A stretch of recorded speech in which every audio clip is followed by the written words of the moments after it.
Hey yo, what is up? I got 3 pads to show you guys today, and 2 of them are from KingJade Esports, and the orange one is the G2 Gitoper.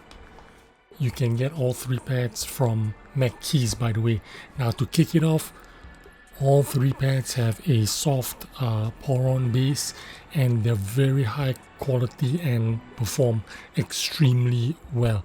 Now I know there's some internet chatter right now about what actually constitute authentic Japanese Poron, since it's being thrown out there and used very loosely. So let me clear this up for you guys out there. Poron is a brand of rubber, just like Teflon is a brand of PTFE, and artisan mousepads might have an exclusive deal with the Poron manufacturer, but there are plenty of other companies out there that make Poron equivalents or alternatives. Now it's a soft and squishy and lightweight material. This is how I would describe it when it pertains to artisan mousepads. They all have the same properties: soft, very squishy.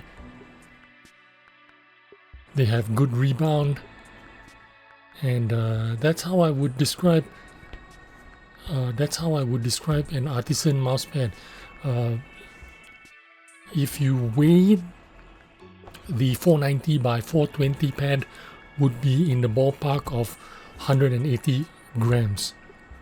Now in the last couple of years, everyone was trying to copy this style of soft, squishy, lightweight base, but nobody has really cracked the code until recently. Now I don't want to get too sidetracked too much, but Poron deteriorates and breaks down over time, especially when our corrosive sweat gets absorbed into the pad. It will start eating at the properties of the Poron base that makes it a squishy memory foam. So just let me demonstrate. Here we have the artisan Raiden in this orientation where your hand rests like this, and this is the Poron, original Poron base.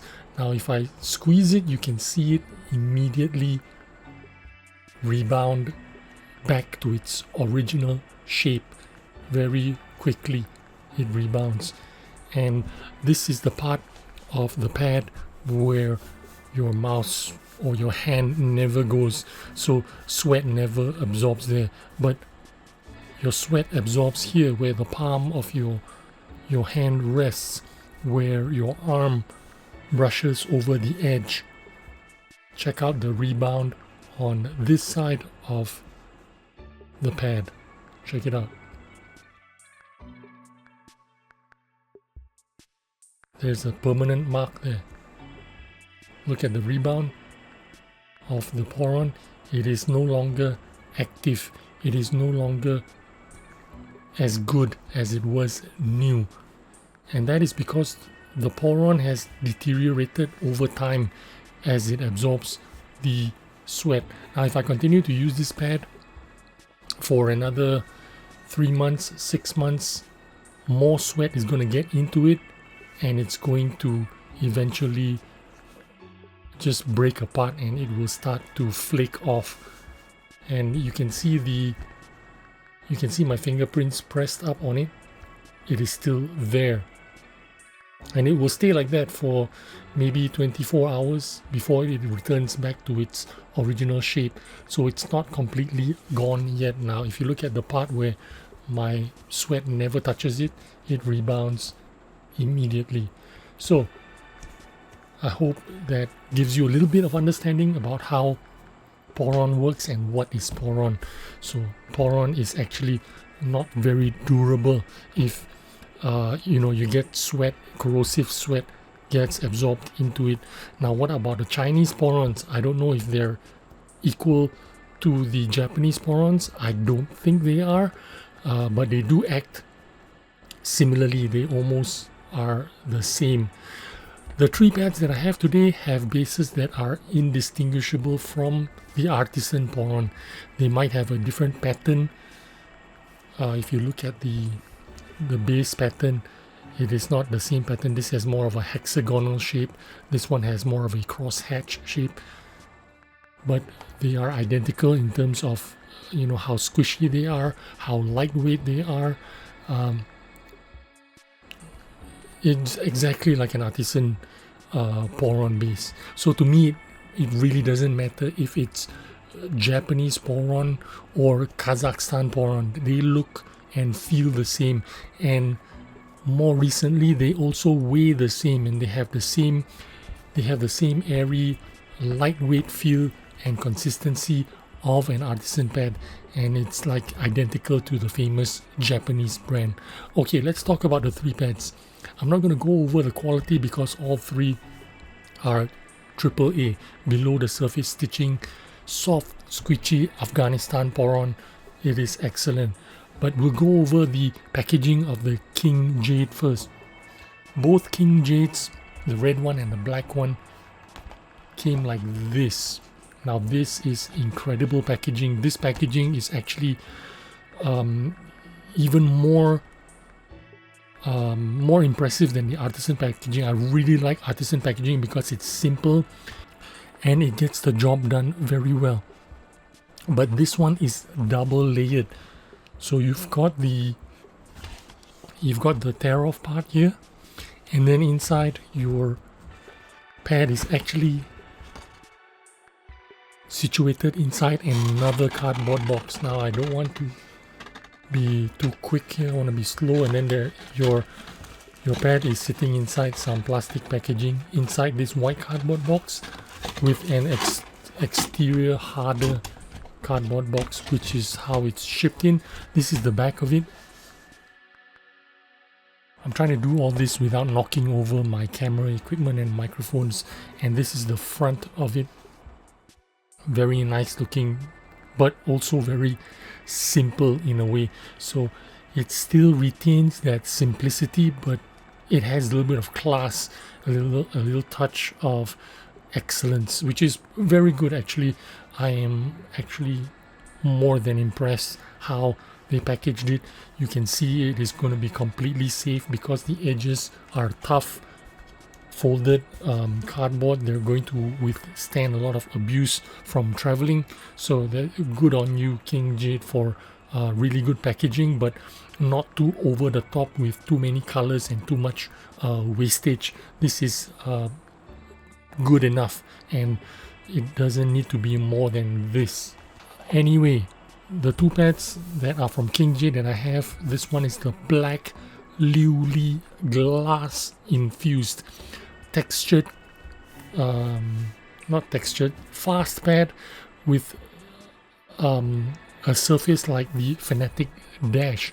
I don't know if the camera picks this up or not, but it has a reflective surface on from certain angles. It looks like a different color. It looks like almost, if you catch the light, sometimes it comes off like almost white because of that reflection. But in real life, it looks kind of like a dark gray instead of a black.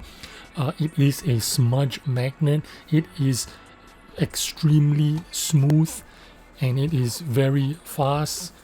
I suppose this is a Shidenkai copy or a Shidenkai type of surface. Very fast. This is my favorite pad out of the 3. I like it because it's fast. It has little control, but it is kind of what you expect when you want basically a glass surface without the hardness. This is a soft, squishy surface with a glass playability. So it feels like a hard surface, but it is soft, is what I'm trying to say. So like I mentioned earlier, this thing is a smudge magnet. I don't know if any of these cameras can pick up the smudges, but it does not affect how your mouse glides over it, but it is a little bit of an eyesore. I got in touch with the rep. The rep told me in order to get rid of any of the smudges, all you need to do is just take a wet cloth and wipe over it. This is actually my first time doing it. I wanted to catch it on camera, so that I can give you my raw reaction and to see if it actually works. So I'm wiping off a couple of weeks worth of sweat and grime that has accumulated over this pad, because I have been using this pad the most out of all the pads, because this thing is going to be permanent on my desk. That's how much I like it. And I am cleaning it with a wet cloth just to see if the KingJade rep was lying to me. No, I'm just kidding. He's probably right. I mean, about how to clean the KingJade surface. Now you can see that there are some streaks on it from the wet cloth. I think I need a dry cloth to wipe it off and see, or should I let it dry? Should I let it air dry? Now let's just wipe it off anyway. Get a dry cloth, wipe it off and see how it looks like. Yeah, it looks fine actually. I'm not really drying it off. It looks like I'm kind of like spreading the moisture around instead of actually drying it off.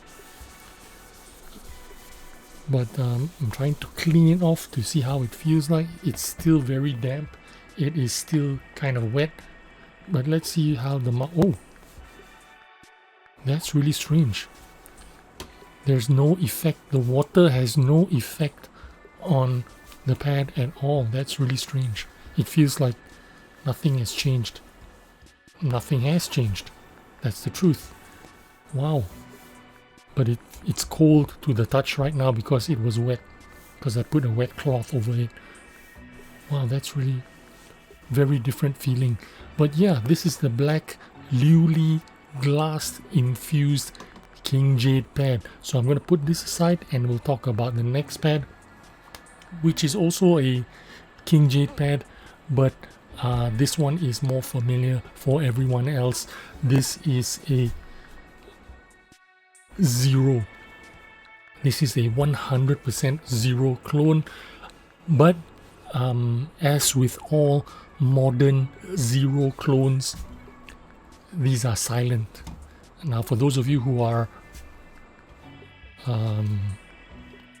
not familiar with Artisan Zero pads, they are scratchy and noisy.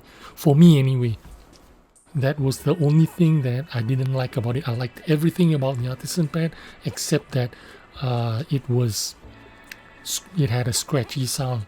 When I did a video about it anyway, when you swipe over it, it just makes a really scratchy sound. And it wasn't annoying for the short period, but over time it gets a little bit annoying. If you're day in, day out, you can hear that scratchy sound when you do a large swipe. It gets kind of annoying. So if you want a zero, silent zero, this is one of the alternatives. I also want to give a shout out to the original zero clone, which is the ESP Tiger, and this is the Tangdao, of course, so it's very similar. You can see the speed is similar. This is the ESP Tangdao. Now they are different surfaces. This one is rougher, but it still does not make scratchy sounds when you swipe over it. The KingJade version also does not make a scratchy sound, but this surface is not as textured as the ESP Tangdao. This is a smoother Tangdao, if I can say that, but the speed is the same as that Tangdao or Artisan Zero clone. And the last pad, this one got sent out to me by MacKeys. This is the Gitoper G2 Pro. This is another Artisan Zero kind of clone. Again, when I say clone, this is paying respect to Artisan, who are the OG, the original Zero, and still very good zero. However, like I mentioned earlier, it made scratchy sounds. This one does not make scratchy sounds.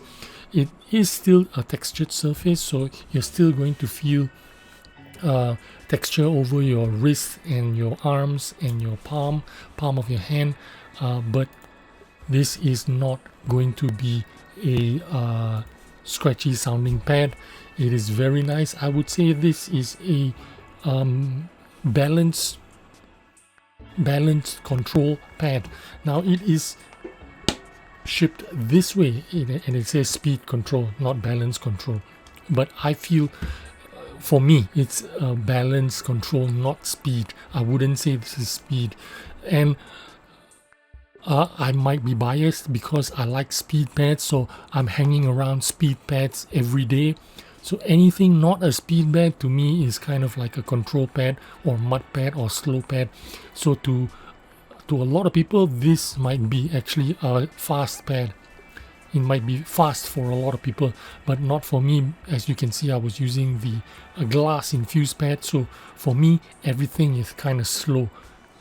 You know what I'm saying? So this is marketed as a speed control pad, but to me, as a speed enthusiast, speed enjoyer, this is more of a balanced control pad. Now, what is special about this pad is it's very good. Again, very high quality, Poron, very lightweight, very airy.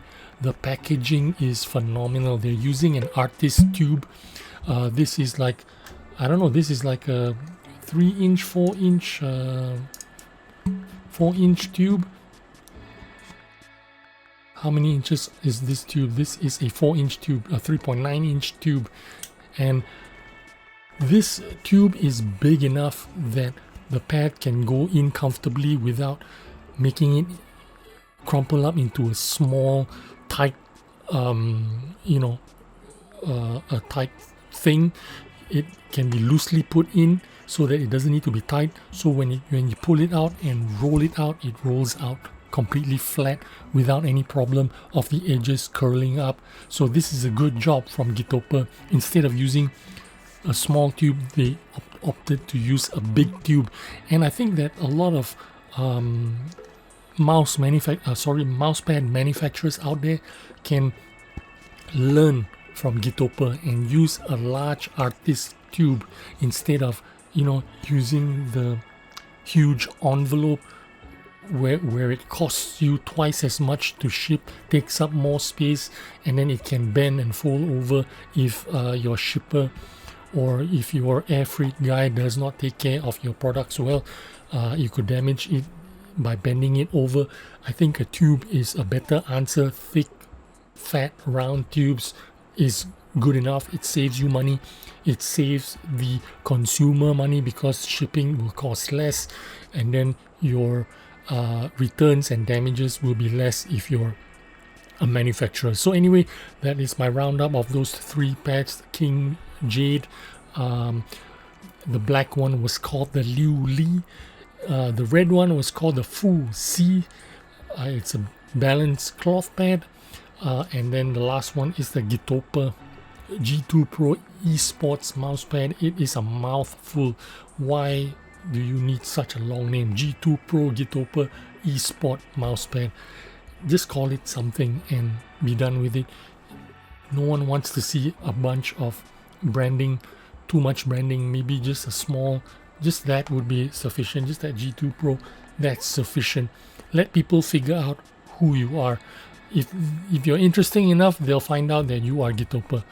Anyway, that's my video. Thanks for watching. I hope you enjoyed this video and took some useful information, and I will see you on the next one. Bye bye.